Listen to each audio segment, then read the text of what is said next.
João, capítulo 5.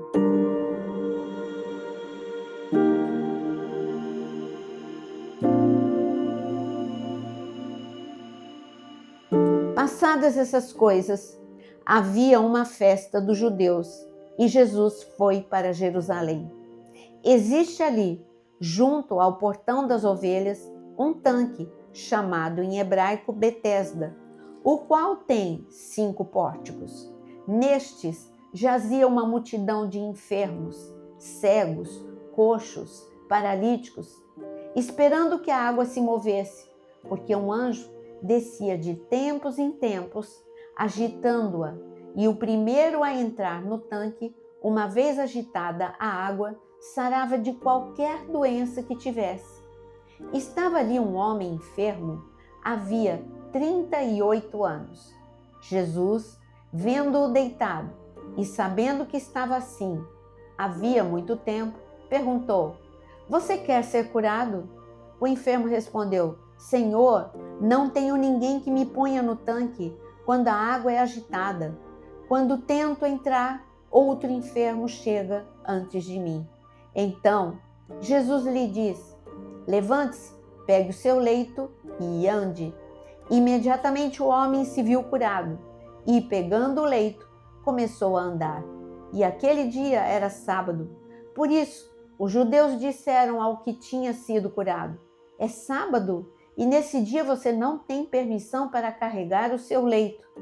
Ao que ele lhes respondeu: "O mesmo que me curou me disse: pegue o seu leito e ande."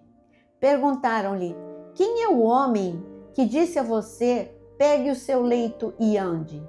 Aquele que tinha sido curado não soube responder, porque Jesus tinha se retirado por haver muita gente naquele lugar. Mais tarde, Jesus o encontrou no templo e lhe disse: "Olha, você foi curado. Não peque mais, para que não lhe aconteça coisa pior." O homem se retirou e disse aos judeus que tinha sido Jesus quem o havia curado. E por isso, os judeus perseguiam Jesus, porque fazia essas coisas no sábado. Mas Jesus lhes disse: "Meu Pai trabalha até agora, e eu trabalho também." Por isso, os judeus cada vez mais queriam matá-lo, porque além de desrespeitar o sábado, também dizia que era seu próprio Pai, fazendo-se igual a Deus. Então, Jesus lhes disse: em verdade lhes digo que o Filho nada pode fazer por si mesmo, senão somente aquilo que vê o Pai fazer. Porque tudo o que este fizer, o Filho também faz. Porque o Pai ama o Filho e lhe mostra tudo o que faz, e maiores obras do que essas lhe mostrará, para que vocês fiquem maravilhados. Pois assim como o Pai ressuscita e vivifica os mortos, assim também o Filho vivifica aqueles a quem quer. E o Pai não julga ninguém, mas confiou todo o julgamento ao Filho, para que todos honrem o Filho, assim como honram o Pai. Quem não honra o Filho, não honra o Pai que o enviou. Em verdade lhes digo, quem ouve a minha palavra e crê naquele que me enviou, tem a vida eterna. Não entra em juízo, mas passou da morte para a vida. Em verdade lhes digo, que vem a hora, e já chegou, em que os mortos ouvirão a voz do Filho de Deus, e os que a ouvirem viverão. Porque assim como o Pai tem vida em si mesmo, também concedeu ao Filho ter vida em si mesmo, e lhe deu autoridade para julgar, porque é o Filho do homem. Não fiquem maravilhados com isso, porque vem a hora em que todos os que se acham nos túmulos ouvirão a voz dele e sairão. Os que tiverem feito bem para a ressurreição da vida, e os que tiverem praticado o mal para a ressurreição do juízo. Eu nada posso fazer por mim mesmo. assim como ouço, julgo. O meu juízo é justo, porque não procuro a minha própria vontade, e sim a daquele que me enviou. Se eu dou testemunho a respeito de mim mesmo, o meu testemunho não é verdadeiro. Outro é o que dá testemunho a respeito de mim. Eu sei que o testemunho que ele dá a respeito de mim é verdadeiro. Vocês mandaram mensageiros a João e ele deu testemunho da verdade. Eu, porém, não recebo testemunho humano, mas digo essas coisas para que vocês sejam salvos. João era a lâmpada que estava acesa e iluminava, e por algum tempo vocês quiseram se alegrar com a sua luz. Mas eu tenho maior testemunho que o de João, porque as obras que o Pai me confiou para que eu as realizasse, essas que eu faço, testemunham a meu respeito de que o Pai me enviou.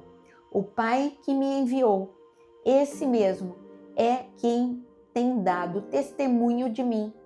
Vocês nunca ouviram a voz dele, nem viram a sua forma.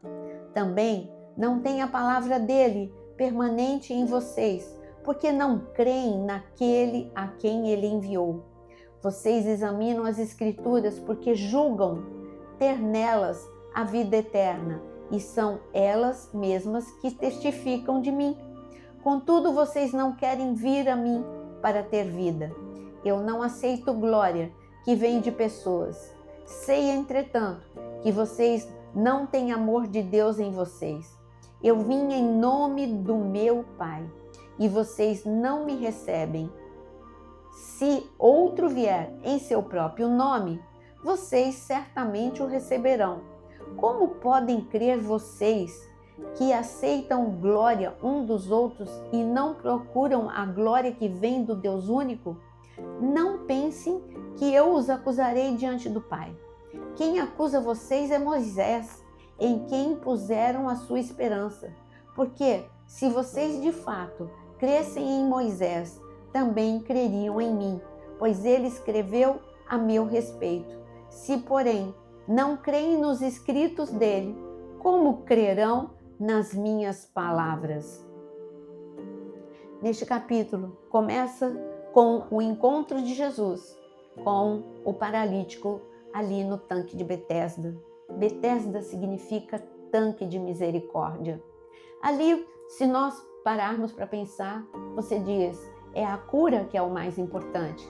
Mas Jesus, ele chama a nossa atenção. O paralítico, ele é curado de forma instantânea, e no outro dia ele tem outro encontro com Jesus, e Jesus reforça.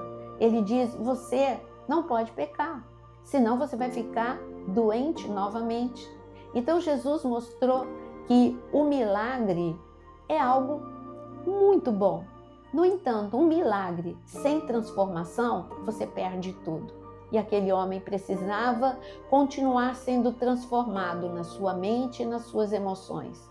Depois, Jesus, ele muda de assunto, já passou o encontro com o paralítico que ficou curado. E agora ele começa a conversar com um povo que conhece a letra, mas não conhece a revelação. Eles conheciam a lei de Moisés, o Pentateuco, os 5 primeiros livros, mas não entenderam que Moisés falou o tempo todo que o Messias viria. Moisés escreveu os 5 livros. O que mais nós encontramos nos primeiros 5 livros da Bíblia é anunciando o Redentor, o Salvador e o Messias. Ele mesmo teve um encontro com o Senhor na sarça. Todos os dias ele ia para a tenda do encontro para ter um encontro com o Redentor, o Salvador. Ele anunciou o tempo todo. Foi para Moisés que Deus revelou o encontro de Abraão com o Senhor no Monte Moriá, onde ele revelou que seria o Cordeiro de Deus que tiraria o pecado do mundo e não o filho de Abraão. Foi Moisés quem escreveu Gênesis. Então, ele recebeu essa revelação. Que você possa ler essa palavra. Não só fique na letra, não só ouvindo este capítulo, mas peça a Deus que Ele te dê uma revelação pessoal da palavra de Deus.